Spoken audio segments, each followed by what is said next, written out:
করে রাখা ধারণ করে আসলো, দ্বিতীয় দিন আসলো, তৃতীয় দিন আসলো, কয়দিন এসেছিল? 3 দিন। ওই হাদিস থেকে দলিল নিয়ে অনেক উলামা বলছেন তার মানে ঈদের 3 দিন আগে থেকে ফিতরা জমা হতো, সেহেতু আমরা সরদার সাহেবের কাছে 3 দিন পূর্বেই জমা করব, এর আগে জমা করব না। ইয়া তো তাড়াহুড়া আপনার কিসের গো? আপনি তো দিবেন আর আপনাকে তো দিতেই হবে, তো 10 দিন আর 15 দিন আগে আপনি কেন জমা করতে যাবেন? যদি বৈধ হয়েই যায় তাহলে কিছু আলেম বলছেন বৈধ, সবাই তো বলে না, তো আপনি ইখতিলাফে আর দ্বন্দ্বে কেন পড়তে যাবেন? একটা মৌলভী সাহেব আপনাকে বলে দিল যে হ্যাঁ চলবে, আর বেশিরভাগ মৌলভী সাহেব কি বলছেন? চলবে না, তো আপনি একটার পিছনে কেন পড়তে যাচ্ছেন? আমি মনে করে নিলাম 1 সেকেন্ডের জন্য, বা আপনি মনে করে নিলেন যে ওটা বৈধ, কিন্তু একাধিক ওলামা বা যে ওলামা বৈধ বলছেন উনিও তো বলছেন যে উত্তম এই কয়েকদিনের মধ্যে, তো আপনি কেন বৈধের পিছনে দৌড়াচ্ছেন? কথাটা বুঝতে পারছেন কি? ওই জন্যে আমাদের উচিত হবে উত্তমকে ধরে রাখার। আমি বলছি, মনে রাখেন, এটা ক্লিয়ার করে নিই, তারপর ইনশাআল্লাহ বিদিনিল্লাহ বলছি। এবার জমা করে নিলেন, জমা করার পরে বন্টন করবেন, বন্টন করবেন। বন্টন করার ব্যাপারে ক্লিয়ার হাদিস কিন্তু কোথাও নেই যে আল্লাহ রসুল অমুক সময়ের মধ্যে বন্টন করেছেন এবং অমুক সময়ের মধ্যে বন্টন করতেই হবে, এরকম ক্লিয়ার প্রকাশ্য হাদিসে কিছু নেই। তাহলে নবী করিম সাল্লাল্লাহু আলাইহি সাল্লাম এক হাদিসে কি বলছেন? ফামান আদ্দাহা ক্বাবলা আস-সালাহ ফাহিয়া যাকাতুম মাকবুলা ওয়া মান আদ্দাহা বা'দা আস-সালাহ ফাহিয়া সাদাকাতুম মিনাস সাদাকাত। উক্ত হাদিসকে দলিল নিয়ে একাধিক উলামার মতামত হচ্ছে যে আমাদের মিসকিনের কাছে পৌঁছে দিতে হবে ঈদের নামাজ পড়তে যাওয়ার আগেই, ঈদের নামাজ পড়তে যাওয়ার আগেই। ঈদের নামাজের পরে আপনাকে এক খুরি করে ফকিরকে 14 দিন পর্যন্ত দিতে হবে না, যত দ্রুত সম্ভব আপনাকে বিলটি করে শেষ করে দিতে হবে। আর ওই হাদিসের দিকে লক্ষ্য রেখে উলামাগণের মতামত আমি আপনার সামনে পেশ করলাম যে আপনাকে ঈদের নামাজ পড়তে যাওয়ার আগেই বন্টন করে শেষ করে দিতে হবে। এতদিন পর্যন্ত আমরা করেছি, এতদিন জায়েজ হলো, এখন আবার কেন জায়েজ হলো না, এরকম কথা বলিয়েন না। এটা কথা কাদের মতো হয়ে যাবে বলেন তো? ওই জাহেলি যুগের আল্লাহ রসুল যখন দুনিয়াতে আসলেন, ওরাকে ইসলামের দাওয়াত দিতে লাগলেন, তো ওরা বলছেন না মোহাম্মদ তোমার কথা বলবো না, কেনে? আমরা ওই ধর্মেই থাকবো যেই ধর্মে আমার বাবা দাদুরা ছিল। আপনি তো ওরাকে জাহেল বলছেন, আপনি তো ওই যুগটাকে অজ্ঞতা, মূর্খতা, অন্ধকারের যুগ বলছেন। আর আপনিও যদি সঠিক হাদিস আসার পরে ওইরকম কথা বলতে থাকেন তাহলে আপনার আর ওর মধ্যে, আপনি বললেন কথা, বুঝা গেছে? ওই জন্যে আহলে হাদিস আমরা, তাই তো? আহলে হাদিস কারা? যারা কোরআন এবং সঠিক হাদিসকে শুধু ফলো করবে। যখন কোরআন এবং সঠিক হাদিস চলে আসবে তখন কাউরির মতকার প্রাধান্য দিবে না। তো আপনার কাছে কোরআন এবং সঠিক হাদিস চলে আসার পরেও যদি আপনি বলেন আমার দাড়ি পেকে গেল, এতদিন অবধি আমরা এটা করে আসলাম, তাহলে আপনি কি করে আহলে হাদিস হলেন? ওই জন্যে কোরআন এবং সঠিক হাদিস যেটা চলে আসবে ওটা মানতে আমাদের কোনো দ্বিধা থাকা, যদি কোনো দ্বিধা থাকে তাহলে আমরা সম্পূর্ণ মুমিন হলামই বাকি করে। ওই জন্যে আমরা যাকাতুল ফিতর যখন জমা করব, পার্থিপক্ষে চেষ্টা না, জমা করতে হবে আমাদের, এটা কথা মাথায় রেখে যে খুব বেশি হলে 3 দিন আগে থেকে আমরা জমা করব। আমরা বন্টন ঈদের মাঠে যাওয়ার আগেই করে দিব। এবার আপনি বলবেন আমার এখানে 50 কুইন্টাল জমা হচ্ছে, তো আমি কি করে বন্টন করব?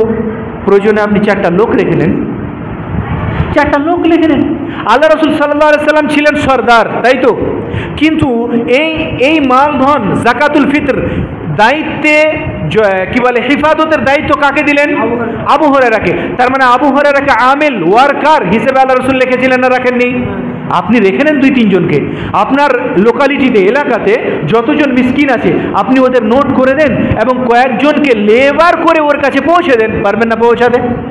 কতক্ষণ সময় লাগবে? 4-5 জনকে নিয়ে আপনি কাজ করেন। যিনি সরদার আছেন আরে আপনি নিয়ে গিয়ে পৌঁছে দেন না। হযরত উমর রাদিয়াল্লাহু তাআলা আনহু এত বড় দুনিয়ার বাদশা থেকে উনি যখন এরকম কাজ করেছেন, তো আপনার লজ্জা কিসের? আপনি আলোচনা করেন, আপনার যিনারা দায়িত্ব আছেন উনারা কয়েকজন করে আপনারা বসে এটা সিদ্ধান্ত নিয়ে করে নেন।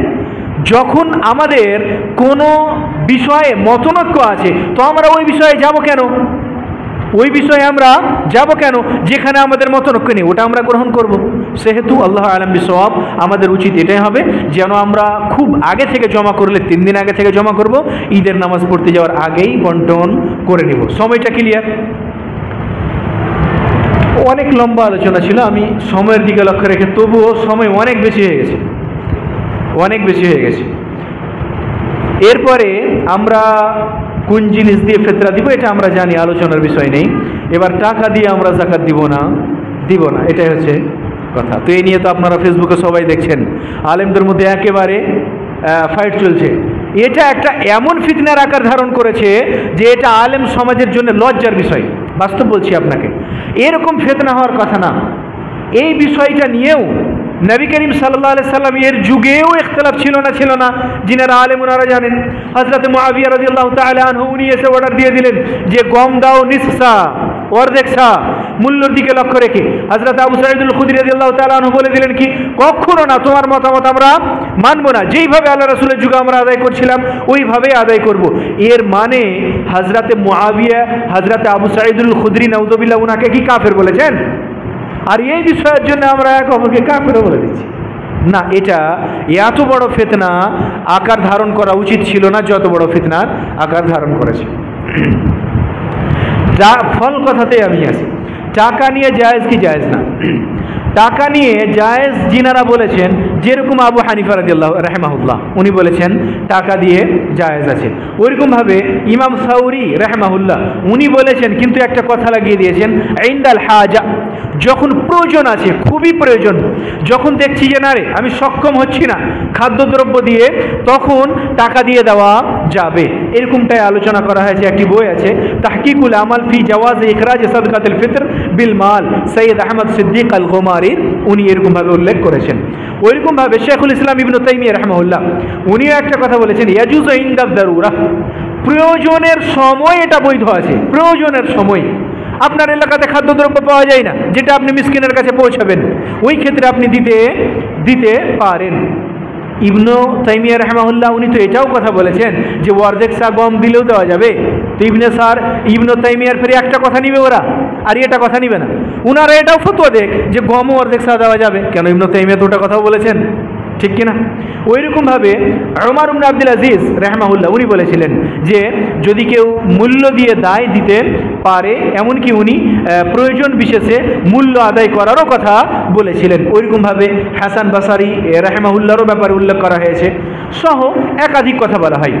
অনেকে আবার বলবেন কি যে যদি আমরা যাকাতুল ফিতর দিই, তাহলে মূল্য দিই, তাহলে এতে ফকিরের লাভ আছে।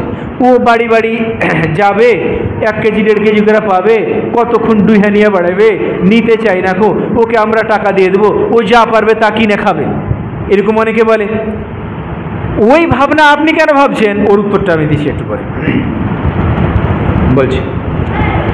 এবার যারা বলছেন যে চলবে না, এদের কিছুগুলা মতামত শোনেন।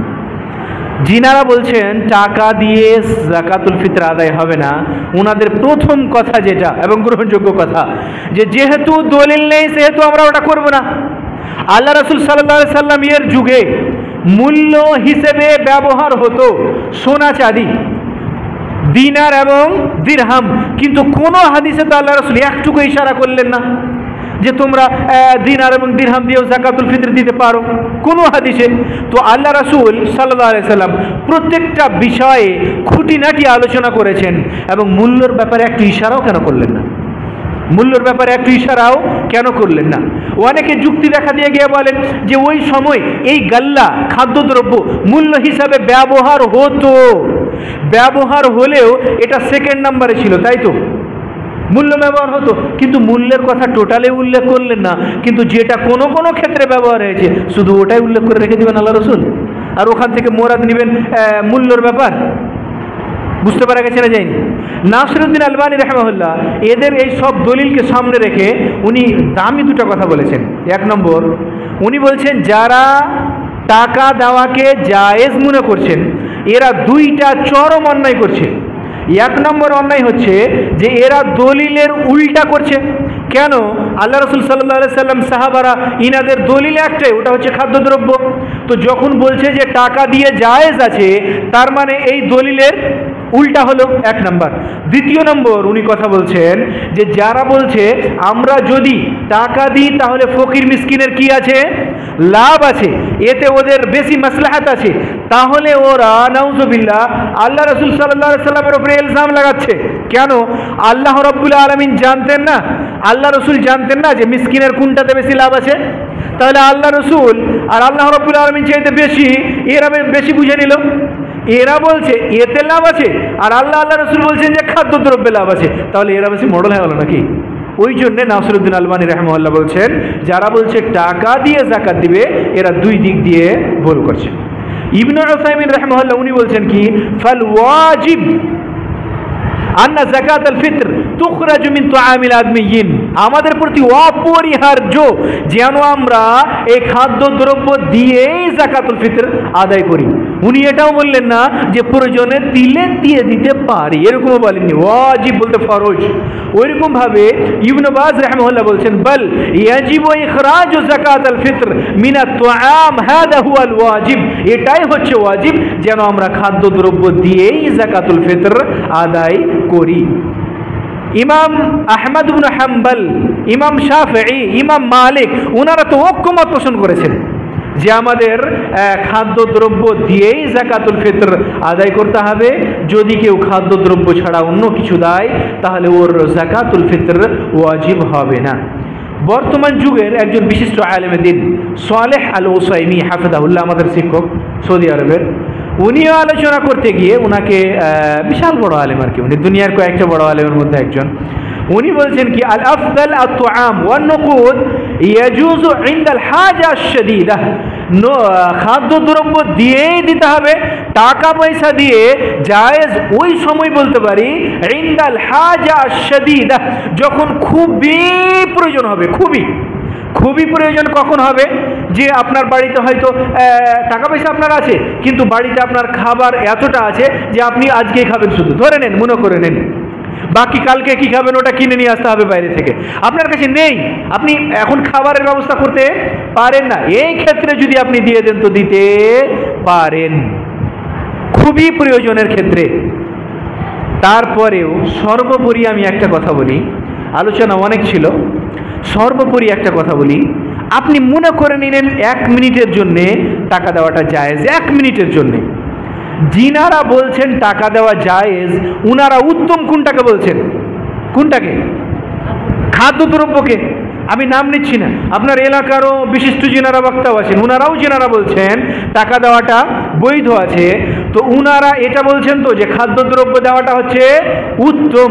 আরে ভাই, আপনি যখন ইবাদত করছেন আল্লাহ রাব্বুল আলামিনকে সন্তুষ্টি করার জন্যে, তো আপনি উত্তম ছেড়ে জায়েজের দিকে কেন দৌড়াবেন? কথাটা বুঝিয়েন, কেন দৌড়াবেন? আপনি ইবাদত করছেন তো।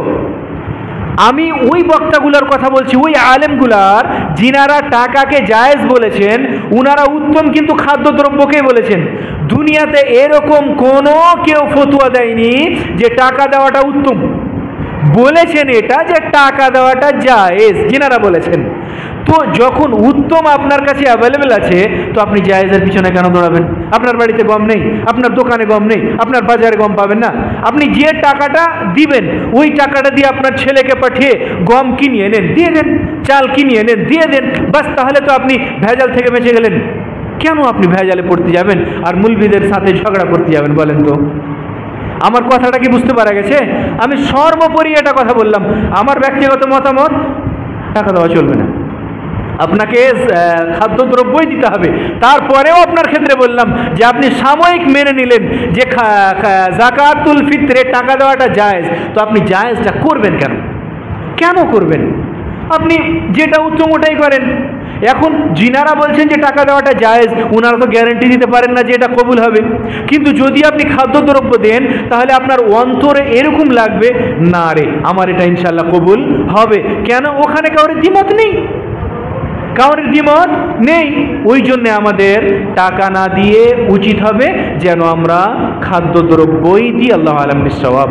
পরিশেষে এই মর্মে একটা কথা, যে আমরা সাদকাতুল ফিত্র বা ফিতরা দিব কাকে, দিব কাকে, এটা নিয়েও মারামারি হাড্ডাহাড্ডি চলছে যে কাকে। হ্যাঁ, আল মাসাকিন ফাকাত, মাদ্রাসায় দিব না, দিব না। এই মর্মে উলামাদের মধ্যে দুইটি কওল আছে।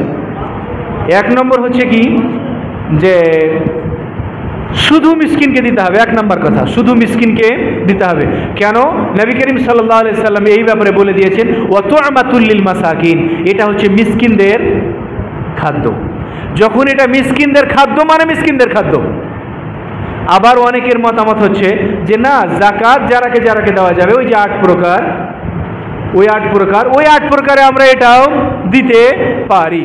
যদি ওই 8 প্রকারও আমরা মনে করিনি, তবুও মাদ্রাসা আসবে না, তবুও মাদ্রাসা আসবে না।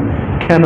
যাকাতের টাকা দিয়ে মাদ্রাসার বিল্ডিং করা চলবে না, মাদ্রাসার বিল্ডিং করা চলবে না। ওই জন্য ওটাও তো আসলো না, এটা দূরের কথা। ফিতরা শুধুমাত্র মিসকিনকে দেওয়া যাবে, মিসকিনকে। আপনার এলাকাতে যতগুলো মিসকিন আছে, তো আপনি ওর উপরে হিংসা করে 10 কেজি কেন দিবেন ওকে? একেবারে 1 কুইন্টাল দিয়ে দেন, 2 কুইন্টাল দিয়ে দেন, ও যেন সারা বছরের জন্য ওকে লোকের দ্বারে দ্বারে দ্বারে দ্বারে যেতে না হয়, লোকের দ্বারে দ্বারে যেতে না হয়। কিন্তু আমাদের সমাজে হচ্ছে কি, ও একটু বেশি চাইবে, না না না না দাও 5 কেজি দেবে। কেন আপনি 5 কেজি দিচ্ছেন ওকে? আপনি ওকে এতটা দেন যেন ও আপনার সাথে তাল মিলিয়ে চলতে পারে।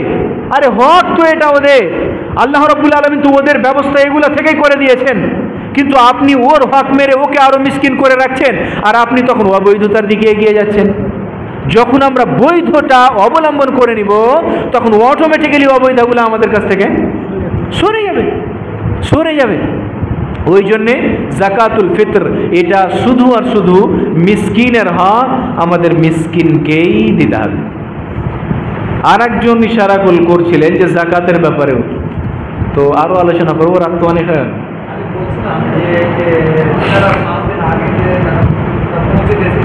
জি,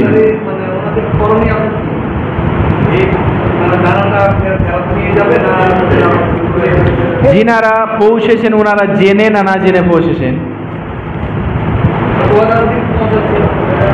ও জানাতে পৌঁছে দিয়েছেন।